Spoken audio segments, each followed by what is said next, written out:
بسم اللہ الرحمن الرحیم بسم اللہ الرحمن الرحیم الحمد للہ رب العالمین والعاقبۃ للمتقین والصلاة والسلام علی اشرف الخلق والمرسلین اما بعد۔ عزیز طلبہ، آج کتاب الہدایہ جز ثالث کا سبق نمبر 18 ہے،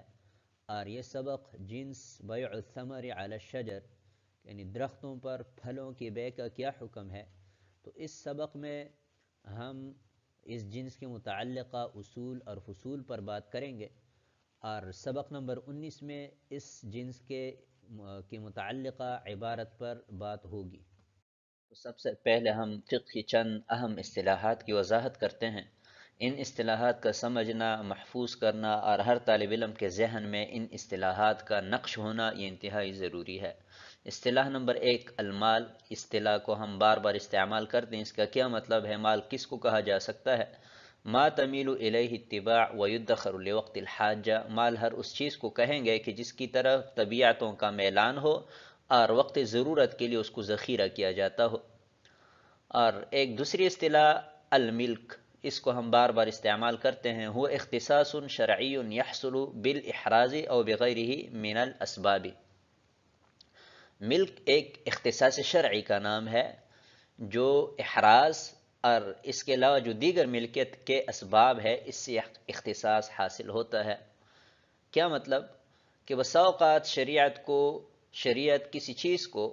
کسی خاص فرد یا خاص ادارے کے ساتھ خاص کر دیتی ہے، اور کسی خاص فرد اور ادارے کو اس چیز میں تصرف کا حق دے دیتی ہے، تو وہ شخص اس چیز کا مالک تصور ہوگا۔ اس کے علاوہ، اس شخص کے علاوہ اور اس ادارے کے علاوہ کسی اور کو اس چیز میں تصرف کرنے کا حق حاصل نہیں ہوتا، اور اس سے نفع حاصل کرنے کا حق حاصل نہیں ہوتا، تو یہ ملکیت ہے جو کہ ایک اختصاص شرعی ہے، شریعت نے اس شخص یا ادارے کے ساتھ خاص کر دیا ہے۔ التقوم ما يجوز به الانتفاع في حالت الاختیار، کہ ہر وہ چیز جس سے حالت اختیار میں نفع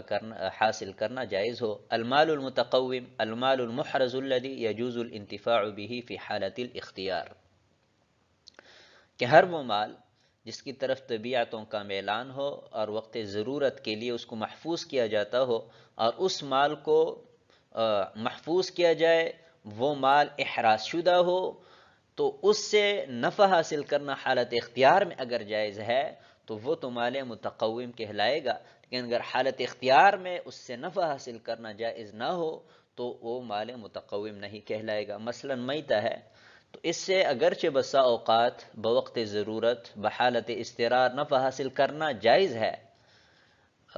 لیکن حالت اختیار میں چونکہ اس سے نفع حاصل کرنا جائز نہیں ہے، اور اسی طرح دیگر حرام اشیاء سے بحالت اضطرار نفع حاصل کرنا جائز ہے لیکن حالت اختیار میں نفع حاصل کرنا جائز نہیں ہے، اس لیے یہ حرام اشیاء جو ہے یہ مال متقوم تصور نہیں ہوں گی۔ مال متقوم صرف وہی تصور ہوگا کہ جس سے نفع حاصل کرنا حالت اختیار میں جائز ہو۔ تو یہ حالت اختیار کی قید کو ملحوظ رکھنا انتہائی ضروری ہے۔ اور ایک اصطلاح ہم استعمال کرتے صفقۃ فی صفقۃ، تو اس کا کیا مطلب ہے؟ کہ اشتراط عقد فی عقد، کہ ایک عقد کے اندر کسی دوسرے عقد کی شرط لگانا، یہ صفقہ فی صفقہ ہے۔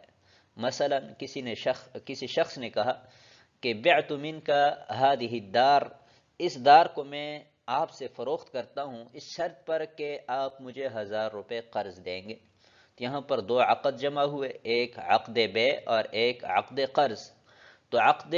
بے کے ساتھ عقد قرض کو مشروط قرار دیا گیا ہے کہ تبھی میں یہ چیز آپ کو فروخت کروں گا کہ جب آپ قرض کا معاملہ کریں گے میرے ساتھ، تو یہ صفقہ فی صفقہ ہے۔ ایک لفظ اس سبق میں استعمال ہوگا العظم کا، تو عظم عظم عظما بوزن عنب، عظم عنب کے وزن پر یعنی عظم ہے، تو اس کا معنی ہے کبورہ، بڑا ہونا، قابل انتفاع ہونا۔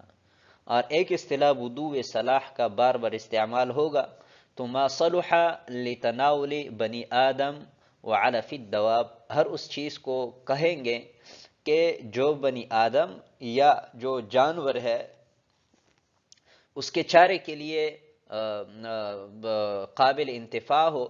چارے کے لیے استعمال کیا جا سکتا ہو، یا بنی آدم اس سے نفع حاصل کر سکتا ہو، کھا سکتا ہو، تو ہم کہیں گے کہ یہ چیز جو ہے اس چیز میں بدوء صلاح کی صفت ظاہر ہوئی ہے۔ اور اگر بنی آدم اس سے فائدہ نہ اٹھا سکے یا جانور اس سے جو ہے فائدہ نہ اٹھا سکے، تو اس چیز کے بارے میں ہم یہ نہیں کہہ سکیں گے کہ یہ بدوء صلاح کی صفت سے متصف ہے۔ جاتے ہیں اصول کی طرف۔ تو اس سبق کے جو متعلقہ اصول ہے، اصل نمبر 1، البیع یفسد بشرط لا یقتضیہ العقد وفیہ نفع لأحد المتعاقدین او للمعقود علیہ اذا کان اہلا لذالک۔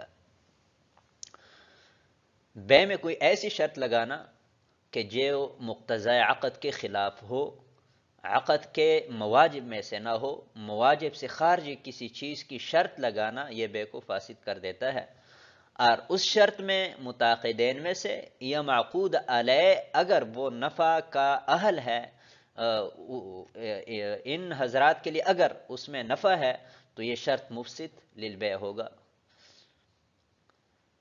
یہاں پر یہ بات تو واضح ہے کہ متعاقدین کے لیے اس میں نفع ہو، یعنی بائع اپنے لیے کوئی شرط لگائے یا مشتری جو ہے کوئی ایسی شرط لگائے جس میں بائع کو نفع ہو یا مشتری کو نفع ہو، لیکن بسا اوقات جو ہے معقود علیہ کے لیے بھی اس میں نفع ہوتا ہے، تو ایسی شرط بھی مفسد للعقد ہے۔ مثلا کسی نے کہا کہ یہ غلام میں آپ کو فروخت کرتا ہوں اس شرط پر کہ آپ اس کو آزاد کریں گے، تو یہاں پر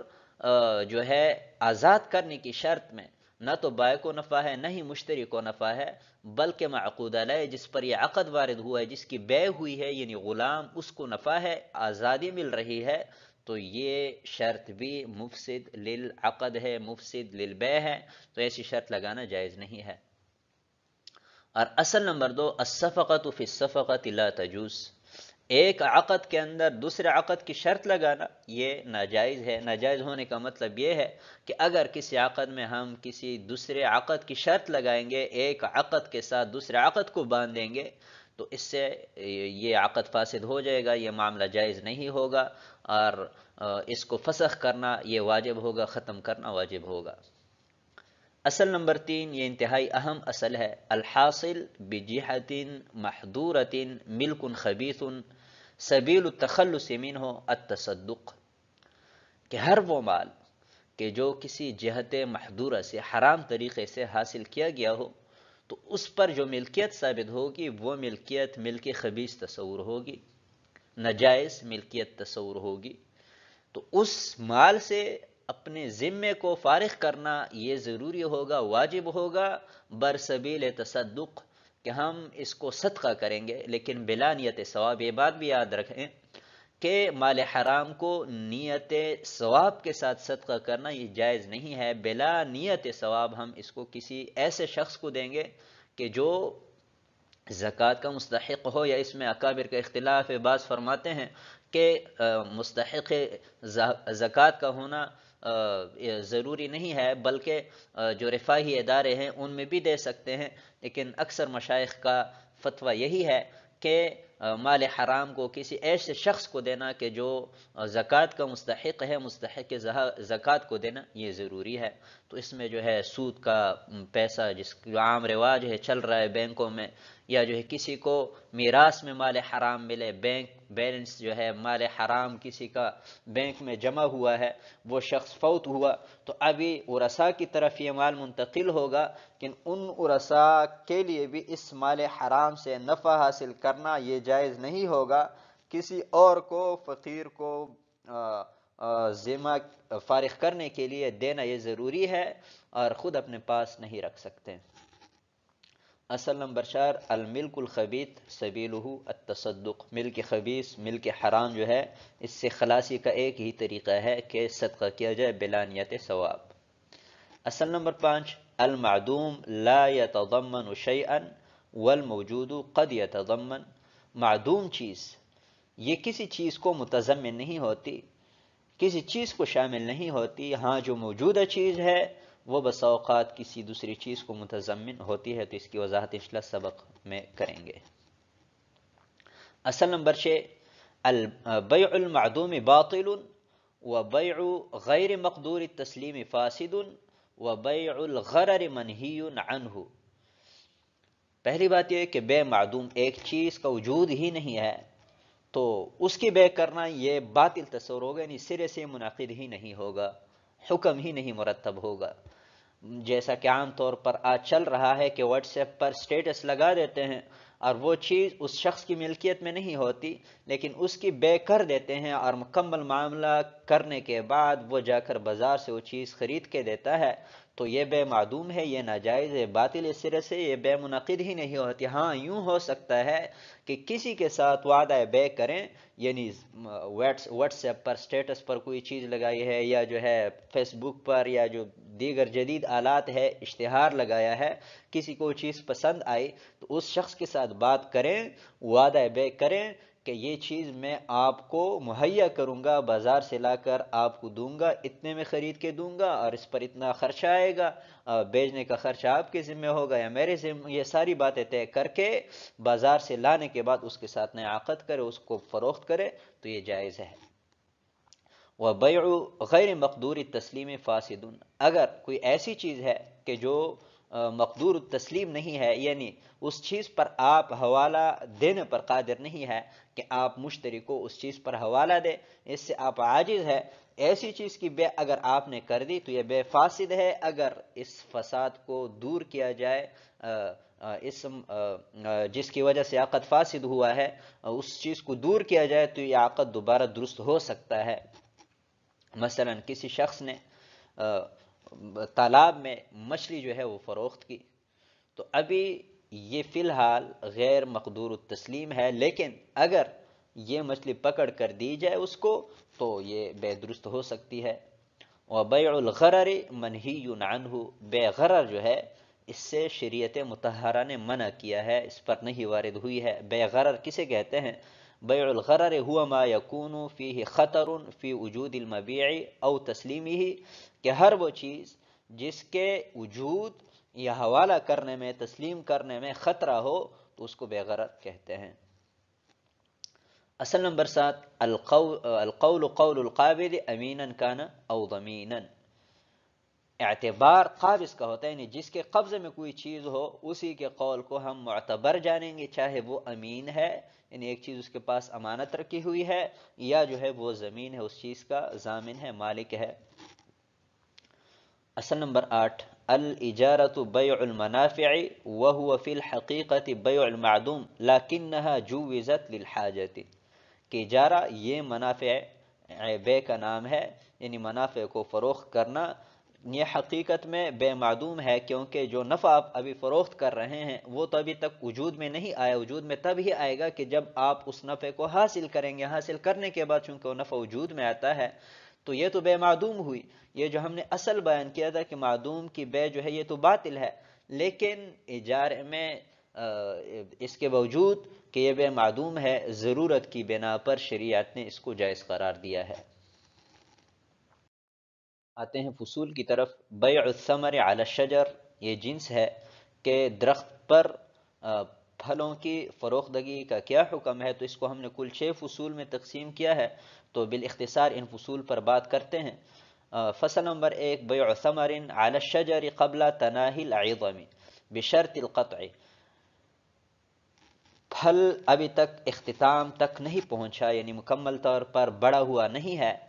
تو اس کی بے کرنا بشرط القطع، کاٹنے کی شرط کے ساتھ، تو یہ شرط چونکہ مقتضی عقد کے مطابق ہے اس لیے یہ عقد جائز ہے۔ بیع ثمر علی الشجر قبل تناہی العظم، وہ ابھی تک مکمل طور پر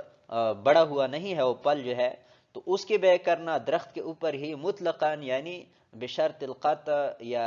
بشرط الابقاء کی کوئی شرط نہیں لگائی، مطلقاً بے ہوئی ہے، تو اس صورت میں عقد کو ہم بشرط القطع کی طرف پھیریں گے، یعنی اسی وقت پل کاٹنا ضروری ہوگا، تو یہ بے بالاتفاق جائز ہے۔ بیع ثمر علی الشجر قبل تناہی العظم بشرط الابقاء الى وقت الادراک، کسی نے پھلوں کو فروخت کیا درختوں کے اوپر ہی، لیکن ابھی تک وہ پھلوں کی جو بڑھوتری ہے وہ مکمل نہیں ہوئی ہے، لیکن شرط یہ لگائی کہ جب تک یہ پھل پھکے نا تب تک یہ درختوں کے اوپر ہی رہیں گے۔ تو اس میں چونکہ ایک ایسی شرط لگائی گئی ہے کہ جو مقتضی عقد کے خلاف ہے اور اس میں بائع کو نقصان ہے، اس لیے یہ شرط لگانا مفسد للبیع ہے، اور ہم اصل پہلے پڑھ چکے ہیں۔ بیع الثمر علی الشجر بعد تناہی العظم، یعنی بڑھوتری مکمل ہو چکی ہے تو پھلوں کی درختوں کے اوپر بے کی گئی، تو اس کو بھی ہم نے جو ہے 3 فصول میں تقسیم کیا۔ پہلی جو 3 فصول تھی وہ قبل تناہی العظم، یعنی پھلوں کی ابھی تک وہ بڑھوتری جو تھی وہ مکمل نہیں ہوئی تھی، ابھی بڑھوتری تو مکمل ہے۔ اس کے بعد درختوں کے اوپر اگر فروخت کیا جائے اس کا کیا حکم ہے؟ تو فصل نمبر 1، بیع ثمر علی الشجر بعد تناہی العظم بشرط القطع، پھلوں کی بے کی گئی درختوں کے اوپر ہی بعد اس کے کہ ان پھلوں کی جو بڑھوتری ہے، جسامت میں جو اضافہ ہونا ہے وہ پورا ہو چکا ہے، مزید اضافہ نہیں ہو سکتا، اور یہ شرط بھی لگائی کہ اسی وقت کاٹنا ضروری ہے، تو یہ عقد جائز ہوگا، کیونکہ یہاں پر شرط اگرچہ قطع کی لگائی گئی ہے لیکن یہ مقتضی عقد کے خلاف نہیں ہے، بلکہ عقد کا تقاضا ہی یہی ہے کہ اس کو کاٹ کر دیا جائے، مشتری کے حوالے کیا جائے، تو اس لیے عقد جائز تصور ہوگا، اس میں کوئی مسئلہ نہیں ہے۔ اور فصل نمبر 2 بھی بیع ثمر علی الشجر بعد تناہی العظم مطلقاً بے ہوئی ہے، نہ تو قطع کی شرط لگائی گئی ہے نہ ہی ابقاء کی شرط لگائی گئی ہے، اور پھلوں کی جو بڑھوتری ہے وہ بھی مکمل ہو چکی ہے، اس صورت میں بھی یہ بیع بالاتفاق جائز ہے، اس میں کوئی مسئلہ نہیں ہے۔ فصل نمبر 3، بیع ثمر علی الشجر بعد تناہی العظم بشرط الابقاء الى وقت الادراک، پھلوں کی بے کی گئی درختوں کے اوپر بعد اس کے کہ ان پھلوں کی جو بڑھوتری ہے، جسم میں جو اضافہ ہونا تھا وہ ختم ہو چکے، مزید نہیں بڑھ سکتے، لیکن شرط یہ لگائی گئی کہ جب تک یہ پھل پھکے نا تب تک یہ درختوں کے اوپر رہیں گے، تو یہ اس میں اختلاف ہے، تو اس پر انشاءاللہ سبق میں بالتفصیل بات کریں گے۔ شیخین اور امام محمد رحمۃ اللہ علیہ کے ہاں یہ معاملہ، یہ مسئلہ مختلف فی ہے، تو اس پر انشاءاللہ وہاں پر بالتفصیل بات کریں گے۔ تو آج کے سبق کو ہم اسی پر ختم کرتے ہیں انشاءاللہ۔ ان فصول اور اصول کے جو متعلقہ عبارت ہے وہ چونکہ تفصیل طلب ہے، تو اس لیے سبق نمبر 18 میں اس پر بالتفصیل بات کریں گے۔ والسلام علیکم ورحمۃ اللہ وبرکاتہ۔